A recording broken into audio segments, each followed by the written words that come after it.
Hello students. पिछले video में हम लोग रिजोल्यूशन ऑफ वेक्टर्स और बेसिक अर्थमेटिक एडिशन सब्ट्रैक्शन इन सब की बातें कर रहे थे। अब आगे ले चलते हैं इसको। पहले कुछ एग्जांपल्स देख लेते हैं और फिर हम लोग मल्टीप्लिकेशन ऑफ वेक्टर्स पे आएंगे। एक एग्जांपल क्वेश्चन स्क्रीन पे है, write the unit vector in the direction of a is equal to 5i plus j plus -2k। देखो, जब तुम कॉपी पे लिखोगे ना, इन सबके ऊपर कैप लगाना नहीं भूलना। मैं कंप्यूटर पे टाइप नहीं कर पाया इसलिए कैप नहीं था। इन सब पे कैप होना बहुत जरूरी है। तो unit vector in the direction of this A vector, हमारा ए वेक्टर जो है ये है 5i कैप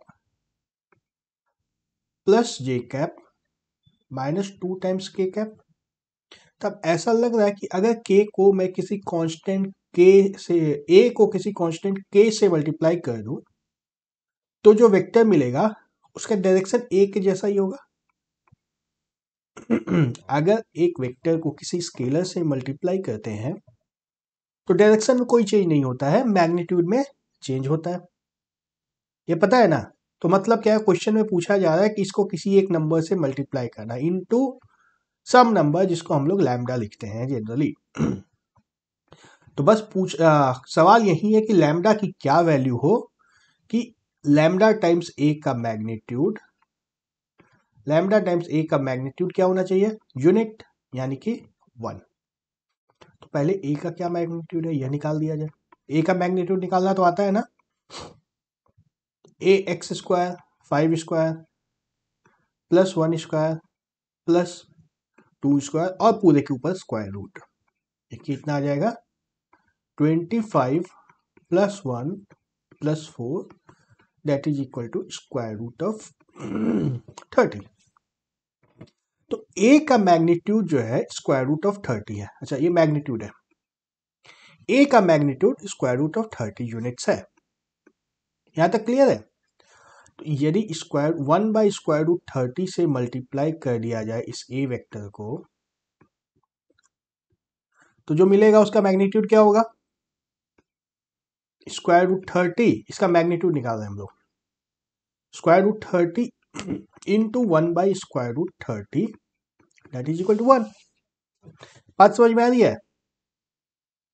ए का जो मैग्नीट्यूड है, मैग्नीट्यूड ऑफ ए से यदि इसको डिवाइड कर दिया जाए डिवाइड कर दिया जाए तो फाइनल वेक्टर जो आएगा उसका मैग्नीट्यूड क्या होगा, 1 होगा।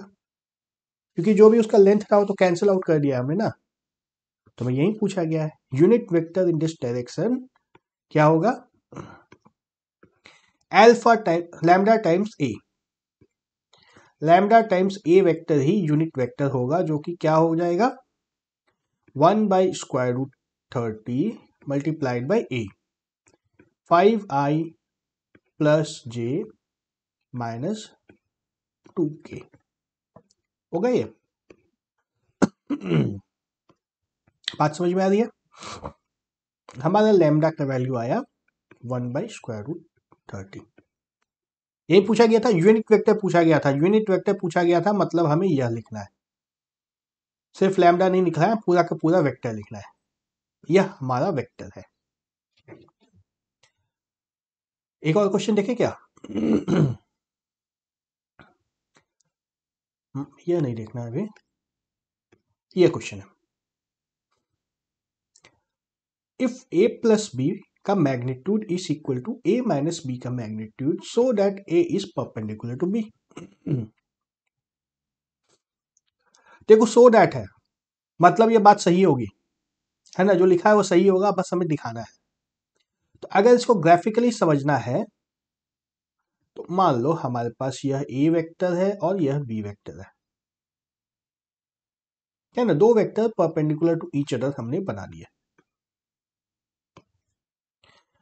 ये हमारा बी वेक्टर है और यह हमारा ए वेक्टर है।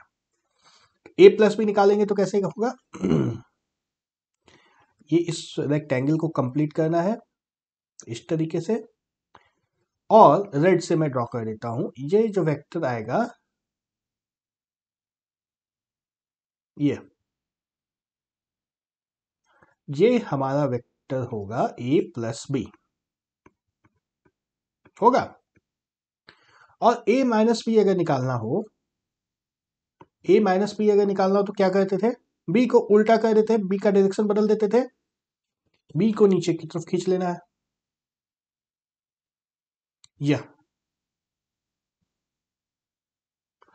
ये हमारा माइनस बी है। अब a और माइनस बी को ऐड करने के लिए क्या करना था, फिर से हमें वही रेक्टेंगल को कंप्लीट करना है।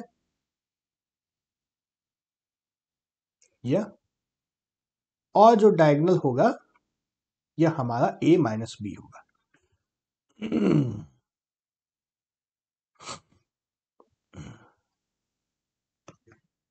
ये जो डायगोनल होगा a vector minus B vector होगा, है ना। तो ग्राफिकली समझ में आ रहा है कि यदि इन दोनों वेक्टर्स के बीच की एंगल 90 डिग्री होगी तभी a प्लस बी का मैग्नीट्यूड जो है a माइनस बी के मैग्नीट्यूड के बराबर होगा। Magnitude of a plus B is equal to magnitude of a vector minus b vector. यदि यह एंगल 90 डिग्री के अलावा कुछ और होता, 90 डिग्री के अलावा कुछ भी और होता तो हमारा पैरेललोग्राम कुछ इस तरह से बनता ना, ये b होता और यह इधर से आता लाइन होता। यदि हमारा एंगल 90 डिग्री नहीं होता तो ये वेक्टर आता, और दूसरी तरफ जब जाते माइनस बी की तरफ तो ये हमारा माइनस बी होता और इस तरह से यह पैरेललोग्राम पूरा होता। और हम लोग इस डायगोनल की बात कर रहे होते, दिख रहा है। यदि हमारे पास स्क्वायर की जगह पैरेललोग्राम बनता तो लेंथ बदल जाता, ये इस डायगोनल का लेंथ और इस डायगोनल का लेंथ, दोनों डायगोनल का लेंथ अलग अलग आता है ना, आता है ना। तो ये हमने ग्राफ से देख लिया। अब बोलोगे कि नहीं हमें अलजेब्रा से देखना है, मतलब कंपोनेंट से देखना है, तो वैसे भी देख सकते हैं। मान लो हमारा जो वेक्टर a है that is equal to a x i cap plus a y j cap, और जो वेक्टर b है ये क्या है, b x i cap plus b y j cap. अब a vector plus b vector निकालेंगे तो क्या आएगा, a x plus b x i cap plus A Y plus B Y J cap, और इसका मैग्नीट्यूड ले लेंगे तो क्या आ जाएगा, A X plus B X का square plus A Y plus B Y का स्क्वायर पूरे का स्क्वायर रूट। ठीक इसी तरह से magnitude of A minus B निकालेंगे तो क्या होगा, square root of A X minus B X पूरे का square plus A Y minus B Y पूरे का स्क्वायर। ठीक है, तो ये दोनों मैग्नीट्यूड बराबर कब होंगे, ये दोनों मैग्नीट्यूड बराबर कब हो सकता है। एक केस तो ऐसा होगा जब B X equal to zero and B Y equal to zero हो जाए, है ना। एक केस तो होगा यदि B X is equal to zero and B Y is equal to zero, this implies vector B is equal to zero. यह हमें नहीं लेना है। इसको देख करके सीधा सीधा यही ना दिख रहा है, ए एक्स में बी एक्स माइनस कर रहे हैं और बी वाई माइनस कर रहे हैं, ये दोनों जीरो हो जाए तो वेक्टर बी ही जीरो हो जाएगा। ऐसा तो हमें करना नहीं है, ऐसा नहीं करना है। दूसरा क्या ऑप्शन है, दूसरा ऑप्शन है A Y is equal to zero कर दिया जाए और B X is equal to zero कर दिया जाए तो क्या होगा, देखो नेट से मार्क करता हूं मैं, ए वाई जीरो है यह जीरो हो जाएगा और बी एक्स भी जीरो है यह भी जीरो हो जाएगा। तो यहां पे क्या आता है, A X square plus B Y square पूरे का स्क्वायर रूट, और यहाँ पे क्या आएगा, ए वाई जीरो है यह जीरो है, बी एक्स जीरो है यह भी जीरो है, तो क्या आता है A X square plus B Y square equal हो रहा है, इक्वल हो रहा है ना। यानी कि क्या है, वेक्टर ए जो है यह सिर्फ ए एक्स आई कैप है और वेक्टर बी जो है यह बी वाई जे कैप है, चूंकि ए वाई जे कैप है जो कि 0 है और बी एक्स आई कैप है जो कि 0 है। समझ में आई बात? नहीं समझ में आई तो कोई बात नहीं है, ग्राफ से समझ में आया था ना, ज्योमेट्री से समझ में आया था ना। वेक्टर की बातें समझ में ज्योमेट्री से जल्दी आती है। नहीं समझ में आया तो फिर से कमेंट करो, मैं और एक्सप्लेन करूंगा इसको।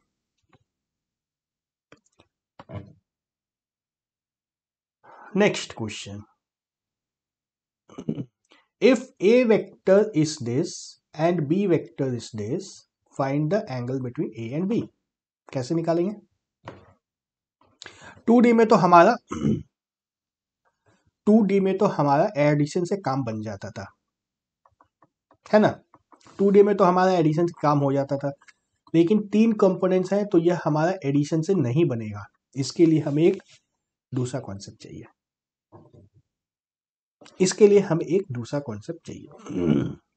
उसको पहले सीख लेते हैं। यह कॉन्सेप्ट है dot product of two vectors. अब हम लोग प्रोडक्ट की बात कर रहे हैं ऑफ टू वेक्टर्स। अभी जो हमने देखा था उसमें एक स्केलर को लैम्डा को ए से मल्टीप्लाई कर देते थे, है ना। एक स्केलर होता था, एक वेक्टर होता था। अब हम लोग दोनों वेक्टर्स की बात कर रहे हैं। जैसे मान लो हमारे पास ये दो वेक्टर्स हैं, ए वेक्टर यह है और बी वेक्टर यह है। इन दोनों का जो डॉट प्रोडक्ट होता है उसको इस तरह से लिखते हैं, ए वेक्टर डॉट बी वेक्टर। ये बीच में डॉट लगाते हैं इसलिए इसका नाम है dot product, is equal to magnitude of A multiplied by magnitude of B multiplied by cos theta. ठीक है, तो ये राइट साइड में जो है मैग्नीट्यूड ऑफ ए एक स्केलर है, मैग्नीट्यूड ऑफ बी भी स्केलर है, कॉस थीटा भी स्केलर है, तो सब मिलाकर के एक स्केलर क्वांटिटी आ गया। ये क्या हुआ? वेक्टर को मल्टीप्लाई किया तो स्केलर आ गया, वेक्टर और वेक्टर को मल्टीप्लाई किया तो एक स्केलर आ गया। यही होता है डॉट प्रोडक्ट। दो वेक्टर को जब मल्टीप्लाई कर देते हैं तो हमें एक स्केलर मिल जाता है और उसकी वैल्यू क्या होती है? A vector into B vector into cos theta. यानी कि इसको ग्राफ से अगर समझना चाहें तो क्या होगा, ये A into B cos theta लिख सकते हैं इसको, या ए कॉस थीटा इंटू बी लिख सकते हैं, है ना। दो ए कॉस थीटा इंटू बी लिखते हैं, मतलब ये क्या है, इसके एक परपेंडिकुलर यहां पे ड्रॉप कर दो, तो ये जो डिस्टेंस है, यह डिस्टेंस यहां तक का डिस्टेंस है। रुको येलो से मार्क करता हूं मैं, यह डिस्टेंस ये कितना होगा, ये डिस्टेंस क्या होने वाला है? ये बी कॉस थीटा होगा, है ना, बी कॉस थीटा होगा ये डिस्टेंस। तो हमें क्या करना है, पहला वेक्टर इंटू कॉस थीटा, दूसरा वेक्टर का कॉस लेना है हमें, ठीक है। यदि उल्टा के रख देते हैं तो भी कोई फर्क नहीं पड़ेगा।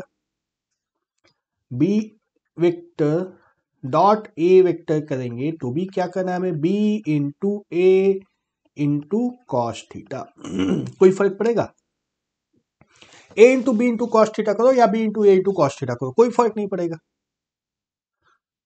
तो इसको हम लोग बोलते हैं क्या, उल्टा पुल्टा चलता है। यह वाली प्रॉपर्टी है ये, A into B cos A dot B is equal to B dot A. तो ये याद रखने की चीजें हैं। और एक और प्रॉपर्टी होती है, वो क्या प्रॉपर्टी होती है?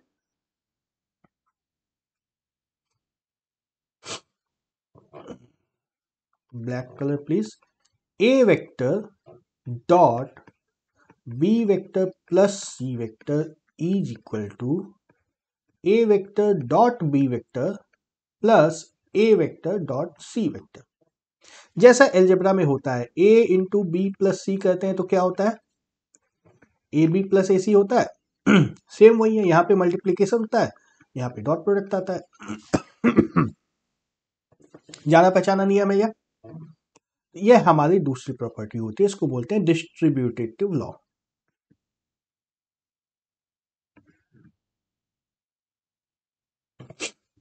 ठीक है, ये हमारा होता है डॉट प्रोडक्ट। दो वेक्टर को मल्टीप्लाई करना भी हम लोग सीख चुके हैं, सीख लिए। लेकिन एक कमी रह रही है लगता है। यदि हमारा वेक्टर 2D में बन रहा है, XY प्लेन पे बन रहा है, तब तो ये सब हम लोग कर देंगे। यदि 3D में होगा तो यदि 3D में होगा तो क्या करेंगे,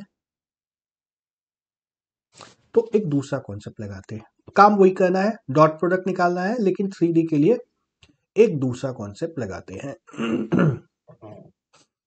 ए वेक्टर डॉट बी वेक्टर, चलो इसके ऊपर बाद में आते हैं। पहले मान लो अगर हमारे पास दोनों वेक्टर का डायरेक्शन एक ही है, हाँ, यह एक वेक्टर है और यह दूसरा वेक्टर है, दोनों का डायरेक्शन सेम है। ये मान लो हमारा ए है और ये बी है, तो ए डॉट बी क्या होगा, A into B into cos 0 degree. Cos 0 degree कितना होता है, 1, तो ए इंटू बी हो जाएगा। और यदि वेक्टर्स हमारे परपेंडिकुलर हो जाएं कुछ इस तरीके से,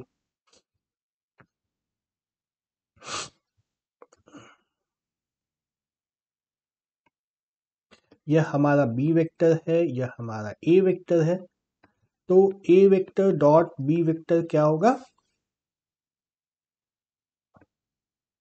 ए into B into cos 90 degree. Cos 90 degree कितना होता है सबको पता है, 0। A into B into 0 is equal to 0।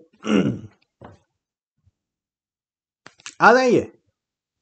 चलो अब जब यह आ गया है, यह समझ में आ गया ना, अगर दोनों वेक्टर्स पैरेलल हो तो डॉट प्रोडक्ट में कॉस 0 डिग्री आता है जो कि 1 होता है, और यदि परपेंडिकुलर हो तो डॉट प्रोडक्ट में 90 डिग्री आता है, दोनों वेक्टर्स 0 हो जाते हैं। तो इसी तरीके से यदि मान लो हमारा A vector is equal to सिर्फ और सिर्फ आई कैप है और B vector is equal to सिर्फ और सिर्फ आई कैप है, दोनों इक्वल है, ए डॉट बी क्या होगा, I cap dot I cap, 1.1 into cos 0 degree 1 होगा। और सी वेक्टर यदि हम लोग ले लेते हैं is equal to J cap, तो A vector dot C vector क्या होगा, I cap into J cap, ये क्या होगा 1 इंटू कॉस 90 डिग्री जो कि हो जाएगा 0। तो हम लोग क्या देख रहे हैं, आई कैप डॉट आई कैप अगर लेते हैं तो 1 आता है, आई कैप डॉट जे कैप लेते हैं तो 0 आता है। इसी तरह से जे कैप डॉट जे कैप ले लेंगे तो क्या आएगा 1, और के कैप डॉट के कैप ले लेंगे तो भी आ जाएगा 1। समझ में आ रहा है या ज्यादा जल्दी हो जा रहा है? अगर जल्दी हो रहा है तो वीडियो को एक बार पॉज करके समझने की कोशिश करो, फिर भी नहीं समझ में आता है तो कमेंट करो कहां पे अटक रहे हो। तो डॉट प्रोडक्ट की जब बात करते हैं तो I dot I equal to 1, I dot J equal to 1, J dot J equal to 1 और के डॉट के इक्वल टू 1। वही आई डॉट जे 0 हुआ, उसी तरह से जे डॉट के भी 0 हो जाएगा और के डॉट आई भी 0 हो जाएगा, हो जाएगा। तो अब हम लोग इसके बाद इस वेक्टर प्रोडक्ट की बात कर सकते हैं। यदि हमें A vector is equal to A X I cap plus A Y J cap plus A Z K cap दिया है, और बी वेक्टर क्या दिया है, B X I cap plus B Y J cap plus B Z K cap,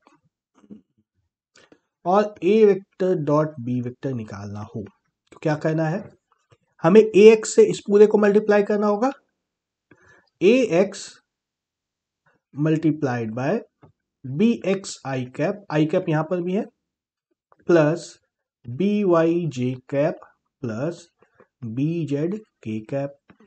ठीक है, जो हम लोग करते आए हमेशा, प्लस जे कैप में क्या आएगा ए वाई, फिर पूरा का पूरा बी आ जाएगा B X I cap B Y J cap plus B Z K cap plus के कैप में क्या आएगा ए जेड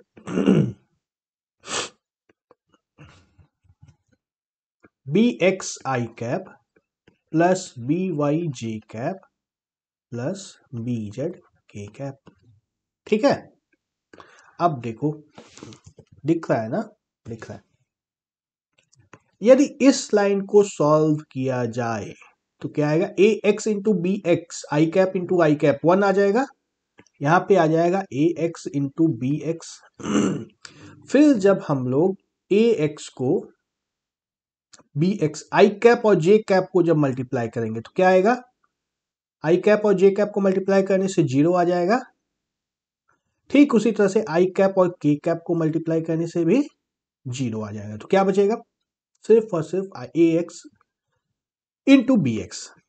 दूसरी लाइन की बात करेंगे तो यहाँ पे जे कैप और जे कैप को मल्टीप्लाई करेंगे तो 1 आएगा, यानी कि ए वाई इंटू बी वाई।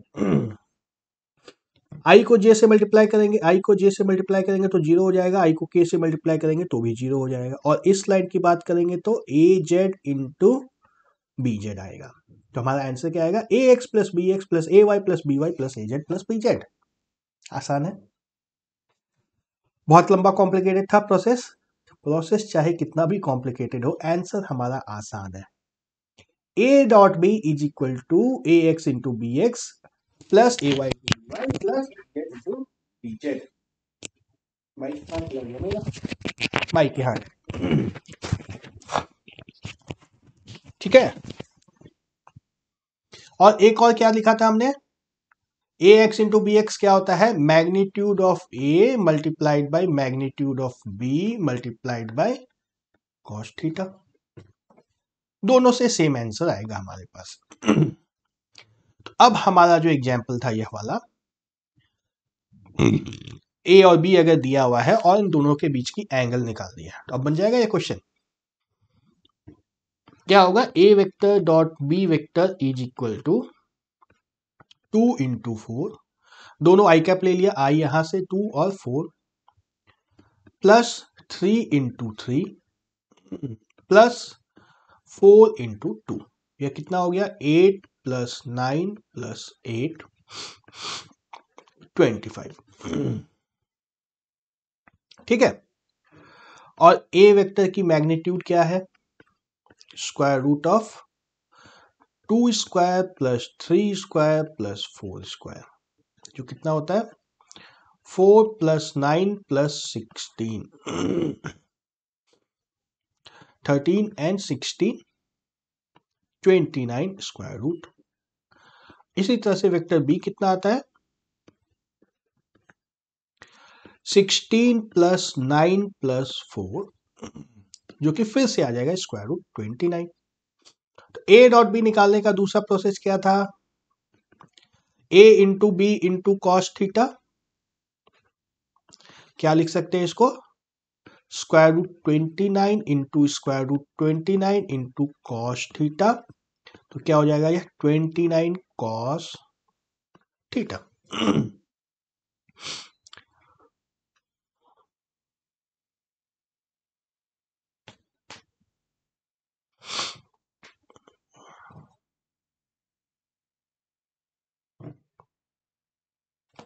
ठीक है, अब जो ए डॉट बी की दो अलग अलग तरीके से जो वैल्यूज आई है दोनों बराबर होगी ना, यह 25 और ये 29 कॉस थीटा, यानी कि 25 is equal to 29 cos theta. यहां से हमें कॉस थीटा की वैल्यू मिल गई, क्या मिलती है 25 डिवाइड बाय 29, तो थीटा की वैल्यू मिल गई हमें।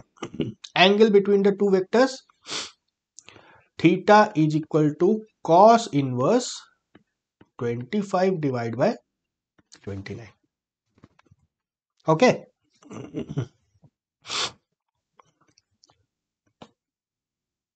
ओ सेम क्वेश्चन रिपीट हो रहा है, चलो ये तो हम लोग सॉल्व कर ही चुके हैं। इसके बाद आता है वेक्टर प्रोडक्ट या क्रॉस प्रोडक्ट। इसका मैं इंट्रोडक्शन अभी कर देता हूं, यह थोड़ा सा कॉम्प्लिकेटेड है, सिर्फ इंट्रोडक्शन अभी कर देता हूं, अगले वीडियो में इसको मैं कंप्लीट डील करूंगा। तो अभी तक हमने जो बात की थी वह था डॉट प्रोडक्ट। डॉट प्रोडक्ट वो किसका था? दो वेक्टर्स का ही डॉट प्रोडक्ट भी होता था। और वेक्टर प्रोडक्ट या क्रॉस प्रोडक्ट जो होता है यह भी दोनों वेक्टर का ही होता है। तो वेक्टर को मल्टीप्लाई करने के दो तरीके हो गए। दो वेक्टर्स को मल्टीप्लाई करने के दो तरीके हैं, एक क्या है स्केलर प्रोडक्ट या डॉट प्रोडक्ट, स्केलर या डॉट प्रोडक्ट लेना है, और दूसरा क्या है वेक्टर या क्रॉस प्रोडक्ट लेना है। ठीक है, स्केलर या डॉट प्रोडक्ट और वेक्टर या क्रॉस प्रोडक्ट। डॉट प्रोडक्ट का हमारे पास सिंबल क्या था? डॉट, इस तरह का डॉट। क्रॉस प्रोडक्ट का सिंबल क्या होगा? क्रॉस। तो A vector cross B vector यदि करना है तो ये क्या होता है? A vector magnitude into magnitude of B vector into sine theta. ठीक है, डॉट प्रोडक्ट में क्या था? डॉट प्रोडक्ट में क्या था? ए वेक्टर का मैग्नीट्यूड इंटू बी वेक्टर का मैग्नीट्यूड इंटू कॉस थीटा। और ये था स्केलर, ये है वेक्टर। तो इसका डायरेक्शन वेक्टर है, तो डायरेक्शन के बिना वेक्टर कैसे होगा? Direction is perpendicular to A and perpendicular to B both. Direction is perpendicular to both A and B, यानी कि यदि हमने एक वेक्टर इस तरह से बनाया ए और एक और वेक्टर इस तरह से बना दिया बी, यह वेक्टर मान लो हमारा ए है और यह वेक्टर मान लो हमारा बी है। तो A dot A cross B जब आएगा, वेक्टर प्रोडक्ट जब लेंगे हम लोग A cross B, it is perpendicular to both A and B, मतलब इस पूरे प्लेन पे नहीं पड़ेगा, इस प्लेन से परपेंडिकुलर होगा। ए से भी परपेंडिकुलर होगा और बी से भी परपेंडिकुलर होगा, यानी कि परपेंडिकुलर इनसाइड द प्लेन या perpendicular out of the plane. यही दोनों डायरेक्शन पॉसिबल है, यही दोनों डायरेक्शंस पॉसिबल है, और कोई तीसरा डायरेक्शन नहीं हो सकता है ना। तो एक प्लेन पे जब हम लोग दो वेक्टर बना देते हैं, कोई भी दो वेक्टर ले लो, इस तरह से बना दो। एक प्लेन पे जब दो वेक्टर बना देते हैं, इनका जब क्रॉस प्रोडक्ट लेंगे, उसको मान लो कैपिटल ए और कैपिटल बी ले लो, इसका जब क्रॉस प्रोडक्ट लेंगे तो इसका क्रॉस प्रोडक्ट या तो इस प्लेन के अंदर जाएगा या इस प्लेन के बाहर आएगा। किधर जाएगा, अंदर या बाहर? दो डायरेक्शन की बात कर रहे हैं, लेकिन एक पे तो आना होगा। दो बताने से तो काम नहीं चलना है, दो बताने से तो काम नहीं चल रहा है। तो डायरेक्शन कुछ इस तरह से मिलता है। यदि ए क्रॉस बी करना है तो इस तरह से रख लो, ए की तरफ अपने राइट हैंड को यूज करना है। यहां पे चेक कर लो, ये राइट हैंड ही है, राइट हैंड है ना, इस तरह से रखा है, राइट हैंड है। राइट हैंड की फिंगर्स जो है इसको ए से बी की तरफ टर्न करना है, जो पिक्चर में दिख रहा है ए से बी की तरफ टर्न करना है। ए से बी की तरफ जब टर्न किया तो थंब का डायरेक्शन जो है यह ए क्रॉस बी का डायरेक्शन होगा। यदि स्क्रीन पे मान लो ए क्रॉस बी जो यह वाला यह क्वेश्चन, इसमें ए क्रॉस बी यदि करना है हमें, थंब को इस तरह से रखना होगा, इस तरह से रखना होगा। ए ऊपर की तरफ है और क्रॉस इसको कर्ल कर फिंगर्स को नीचे की तरफ घुमाना है ना, बी के डायरेक्शन में घुमाना है, ए से बी की तरफ घुमाना है। तो ये कहां हुआ? Inside the plane, inside the plane हुआ। और यदि इसमें ए क्रॉस बी की बात करेंगे हम लोग इस वेक्टर में, तो क्या होगा? फिंगर को ए की तरफ रखना है, इस तरह से ए की तरफ रखना है और बी की तरफ टर्न करना है। तो किधर की तरफ निकला? बाहर की तरफ, out of the plane, out of the plane. और यहां क्या आया था? In the plane. डायरेक्शन भी मिल रहा है, मैग्नीट्यूड भी मिल रहा है, डायरेक्शन भी मिल रहा है, मैग्नीट्यूड भी मिल रहा है। ठीक है, तो हमारा ए बी और एक्स वाई और जेड एक्सिस जब बनाते हैं हम लोग, एक्स वाई और जेड एक्सिस इस तरह से बनाते हैं। जनरली इसको एक्स एक्सिस मानते हैं हम लोग, ये पहले मैं ड्रॉ कर लेता हूं, और जेड को कुछ इस तरह से बनाते हैं। यह हमारा x होता है, यह हमारा y होता है। ये z जो है इनसाइड में पॉजिटिव होगा या बाहर की तरफ पॉजिटिव होगा? इनसाइड में पॉजिटिव होगा या बाहर की तरफ पॉजिटिव होगा?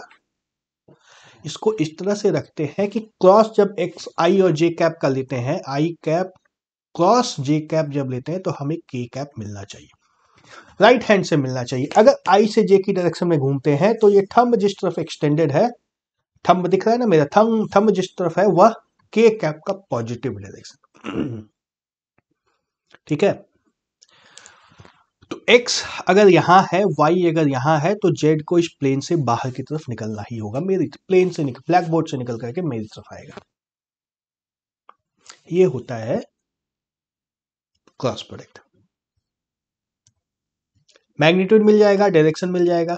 अगर एक्स वाई प्लेन पे कोई भी वेक्टर लेते हैं तो उसका क्रॉस प्रोडक्ट का डायरेक्शन या तो नेगेटिव के कैप के डायरेक्शन में होगा, नेगेटिव के कैप के डायरेक्शन में होगा, या पॉजिटिव के कैप के डायरेक्शन में होगा। अलाइनमेंट के ऊपर है। अगर यह वाला है तो ये नेगेटिव के कैप के डायरेक्शन में है, और यह वाला है तो यह पॉजिटिव के कैप के डायरेक्शन में है। एक दो एग्जांपल देख ही लें क्या इसका? तो अब यहां से यह तो क्लियर हो गया ना, ए क्रॉस बी और बी क्रॉस ए करेंगे तो दोनों बराबर नहीं होगा।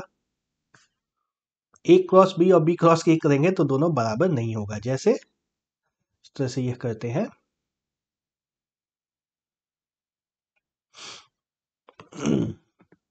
यह ए है, यह बी है, तो ए क्रॉस बी यदि करेंगे हम लोग तो डायरेक्शन बताना, सिर्फ मैग्नीट्यूड तो पता है, A into B into sine theta होगा, डायरेक्शन बताना। ए से बी की तरफ जाना है, राइट हैंड को लेना है, ए से बी की तरफ जाना है तो यह पॉजिटिव के डायरेक्शन होगा, के कैप का डायरेक्शन हो जाएगा। और वहीं अगर बी से ए, बी क्रॉस ए करेंगे तो बी क्रॉस ए यदि कर देंगे तो देखो बी की डायरेक्शन में थंब को फैला दिया है, फिंगर्स बी की डायरेक्शन में है, बी से ए की तरफ जाना है, नीचे तरफ जाना है, तो यह इनटू द प्लेन, और इनटू द प्लेन क्या होता है? माइनस के कैप डायरेक्शन होता है।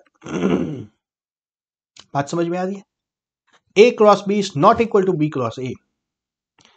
A vector cross B vector is not equal to B vector cross A vector. Magnitude बराबर होगा लेकिन डायरेक्शन बराबर नहीं होगा, इसलिए दोनों वेक्टर्स को बराबर नहीं बोलते। ये थोड़ा सा अलग बात है, जनरली ऐसा होता नहीं है, लेकिन क्रॉस प्रोडक्ट में ऐसा होता है। दूसरी प्रॉपर्टी देखो, दूसरी प्रॉपर्टी देखो, यह वाली, यह तो सेम है जो हमने डॉट प्रोडक्ट में भी पढ़ा था, A cross B plus C equal to A cross B plus A cross C. Dot product में भी ऐसा ही होता था, इसको क्रॉस में भी ऐसा ही होता है, इसको बोलते हैं डिस्ट्रीब्यूटिव लॉ। और तीसरा एसोसिएटिव लॉ जो देखा था हमने डॉट प्रोडक्ट के केस में, यहाँ पे वो नहीं होता है, यहाँ पे वो फॉलो नहीं होता है कि ए क्रॉस बी क्रॉस सी को अगर पहले मल्टीप्लाई कर दिया जाए और ए क्रॉस बी को पहले मल्टीप्लाई कर दिया जाए और फिर इसको सी से क्रॉस किया जाए तो दोनों बराबर नहीं होंगे। ऑफकोर्स अब सीक्वेंस की बात है ना, ए बी सी ऐसे जाना था या सी बी ए ऐसे जाना है, बात बदल जाएगी, बात बदल ही जाएगी। तो यह distributive law, associative law follow नहीं करता। यह तो मैं बता ही दिया। हम लोग एक्स वाई जेड कोऑर्डिनेट इसी तरह से यूज करते हैं कि राइट हैंड सिस्टम फॉलो कर, राइट हैंड देखो क्रॉस प्रोडक्ट में हर जगह राइट हैंड को यूज करना है और राइट हैंड सिस्टम फॉलो होगा। आई क्रॉस जे जब भी हम लोग करेंगे तो वो के का डायरेक्शन दे देगा, आई क्रॉस जे करेंगे तो के डायरेक्शन में हमें मिलेगा। आई एक्स एक्सिस देख लो, एक्स एक्सिस क्रॉस जे ऊपर की तरफ वाई एक्सिस होता है, जे डायरेक्शन होता है, के डायरेक्शन थंब की तरफ आउट ऑफ द प्लेन। ठीक है, तो साइक्लिक ऑर्डर में हो गया ना, I cross J equal to K, J cross K equal to I, K cross I equal to J, cyclic order में हो गया, साइक्लिक कोऑर्डिनेट्स आ गए। साइक्लिक है और राइट हैंड है, दो चीजें यहाँ पे राइट यूज करनी है। ठीक है, और अगर सेम डायरेक्शन में क्रॉस प्रोडक्ट ले लिया जाए तो साइन 0 डिग्री की जरूरत पड़ेगी हमें। साइन 0 डिग्री जो कितना होता है 0, इसलिए आई क्रॉस आई कितना होगा 1 इंटू साइन 0 डिग्री, जो कि हो जाएगा 0। उसी तरह से जे क्रॉस जे 0 और जे क्रॉस के भी 0। एक एग्जाम्पल देख ले क्या। A vector A has a magnitude 5 units, vector B has magnitude 6 unit and cross product of A cross B has magnitude 15 units. Find the angle between A and B. Same जैसा cross dot product में भी हमने ऐसा question देखा था। ये क्या होता है magnitude of A into magnitude of B into sine theta. रख दो वैल्यूज।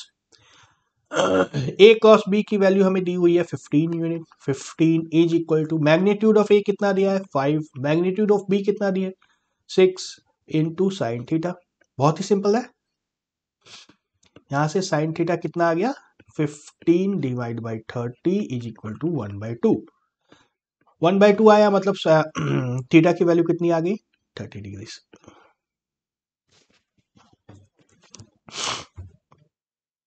कितने आराम से एंगल निकल रहा है।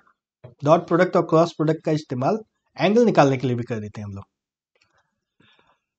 फिर से लेकिन यदि कंपोनेंट्स में बात करना हो तो यदि 2D में नहीं है वेक्टर्स तो क्या करेंगे, इसको हम लोग अगले वीडियो में देखेंगे। Okay, bye bye.